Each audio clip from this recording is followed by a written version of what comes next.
तुम्हारे पिताजी धर्म का आचार करते हुए अपने वचनों का पालन कर ये धन दान और ऐसे विद्राज में सौंपकर स्वयं स्वर्ग सिधार गए हैं। तुम्हारे ज्येष्ठ भ्राता श्री रामचंद्र अपने पिता के वचनों का पालन करने के लिए वन चले गए हैं। अब दोनों ने तुम्हें ये राज्य सौंप दिया है। अब तुम्हारा यह कर्तव्य है कि तुम सूर्यवंशियों की तरह इस राज्य की रक्षा करो और इस राज्य सिंहासन को ग्रहण करो। ये आपके यहाँ क्या है गुरुदेव? यही इसी समय तुम्हारा कर्तव्य है भरत।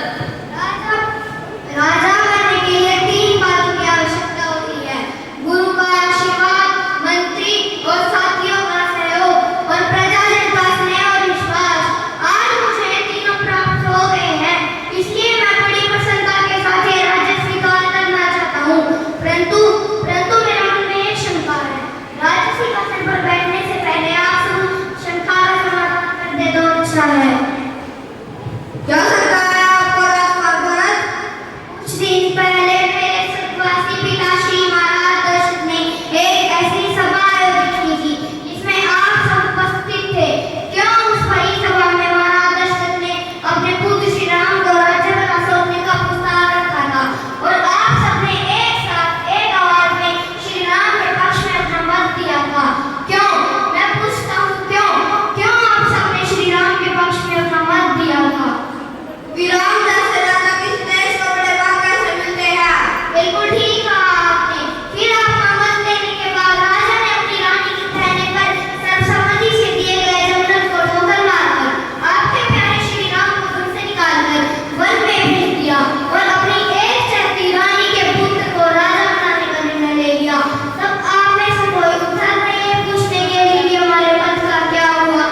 मत का अधिकार होना अच्छी बात है, परंतु जो मत के अधिकार की रक्षा नहीं कर सकते, मत के लिए लड़ना नहीं जानते, उनका यही हाल होगा। महलों के षड्यंत्र उन पर इसी तरह थोप दिए जाएंगे जैसे आज आप सब पर थोप दिया गया। क्या आप चाहते हैं कि आज में ऐसा ही होता रहे? बिल्कुल नहीं। तो फिर उठिए और उठाइए और राजपूत और राज्याभिषेक की वो पवित्र सामग्री और चलिए मेरे साथ वन में, ताकि जिसका अधिकार है राज्याभिषेक वही वन में करके उसे अपना राजा बनाकर अयोध्या वापस ले आए। राज्य पर केवल बड़े का अधिकार होता है।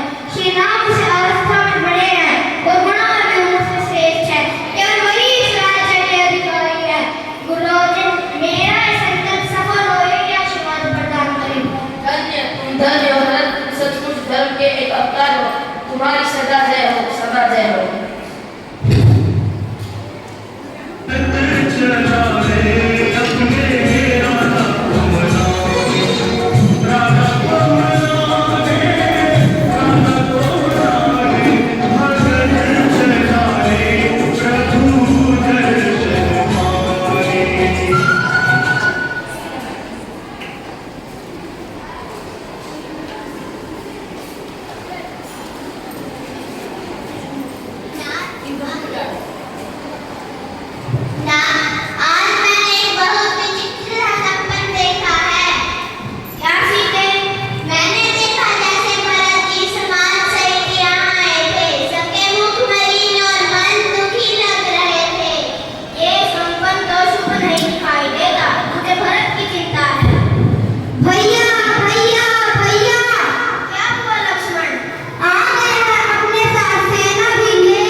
किंतु वेदों और विद्वानों का कहना है कि मनुष्य को कोई भी ऐसा कठोर कर्म करने से पहले उसके उचित या अनुचित होने पर विचार अवश्य कर लेना चाहिए। लक्ष्मण, ये आकाशवाणी सुनी तुमने? जो उचित और अनुचित का भली भांति विचार किए बिना किसी काम को जल्दी में करते हैं तो पीछे पछताते हैं। जिस प्रकार खटाई की एक बूंद से क्षीरसागर का दूध नहीं बन सकता, उस प्रकार भरत को 2 लोगों का राज्य भी दे दिया जाए तो भी उसे राजपद नहीं हो सकता। भैया, भैया, भैया मैं आपकी शरण में आ गया हूँ। भैया मैं आपकी शरण में आ गया हूँ। भरत, भरत, भरत मेरे भाई। नहीं भैया, जिस पापी के कारण आपकी दशा हुई है उसे भाई मत कहिए। मैं इसका अधिकारी नहीं हूँ। भाभी, भाभी मुझे क्षमा कर दीजिए। भाभी, भाभी मैं निर्दोष की भांति आपके सामने आ गया हूँ। आप सबकी ये दशा देखने से पहले तो अच्छा होता कि मुझे मृत्यु आ जाती। नहीं देवती, ऐसा न कहिए। प्रणाम भैया, प्रणाम।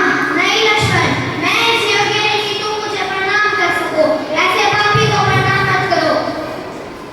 मुझे माफ कर दो भैया, मुझे माफ कर दो। मेरे मन में आपके लिए दोष आया और मैंने आपके ऊपर धनुष उठाया। तो बाण चलाया क्यों नहीं पगले? वो बाण चला रहे थे तो मेरा बहुत बड़ा उपकार करते। फिर मैं भैया के सामने अपना कलंकित मुंह तो लेकर खड़ा न होता। भैया, भैया,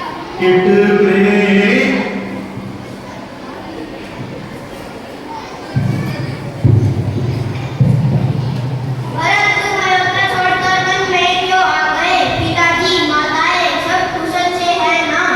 क्या हुआ भरत, तुम चुप क्यों हो गए? बोलो भरत। भैया, बोलो भरत। पिताश्री, क्या हुआ? पिताजी कैसे हैं? मेरे हृदय में संशय उठ रही है। भैया आपका संशय सत्य है। भैया पिताश्री हम सबको छोड़कर परलोक सिधार गए। क्या?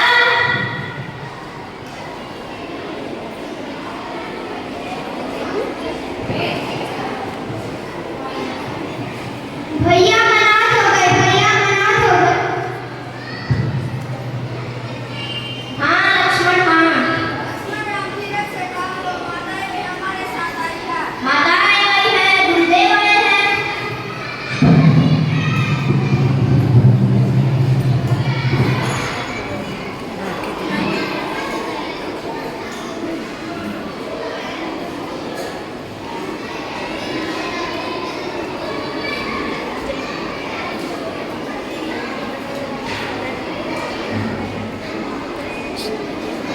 चल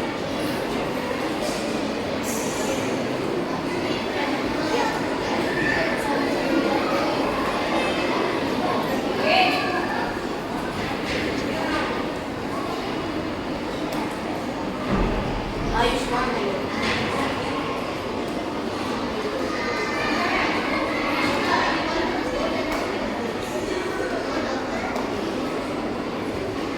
अमिट प्रेम की अमर कहानी, एक त्यागी दूजा बलिदानी। तात भरत, तुम्हारे बड़े भैया एक दिव्य सिंधु है, अतः आज सब सोच त्याग कर तुम उनके सामने अपनी हृदय की बात कह दो। परम पूज्य गुरुदेव, भैया, समस्त ऋषिगण और प्रजाजन, मैं आप सबके सामने सभा में खड़ा होकर यह घोषणा करता हूँ कि अयोध्या के जिस राजा के उत्तराधिकारी श्री राम हैं, मेरी माता ने बड़ी कुटिल नीति द्वारा मुझे और राजकुमार दिया, परंतु ऐसे अधर्म के पथ पर चलना मैं सर्वदा अनुचित मानता हूँ। मेरे अपनों को लेकर मेरी यह प्रार्थना स्वीकार कीजिए।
महाराज जनक, आपको पता है कि अयोध्या का राजकुमार एक बहुत बड़े धर्म संकट में है। एक और राम की मर्यादा और दूसरी और भरत का प्रेम, दोनों में से किसकी जीत होगी? दोनों परिवारों में आप श्रेष्ठ है, इसीलिए हम सब ने एक मत होकर यह निश्चय लिया है कि जो भी आपका निर्णय हो हम सब उसका पालन करेंगे।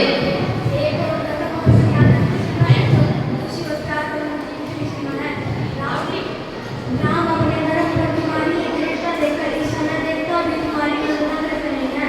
धर्म की सबसे बड़ी शक्ति है प्रेम, परंतु प्रेम एक ऐसी चीज नहीं है धर्म का मतलब है, इसलिए इस पलटावारी है।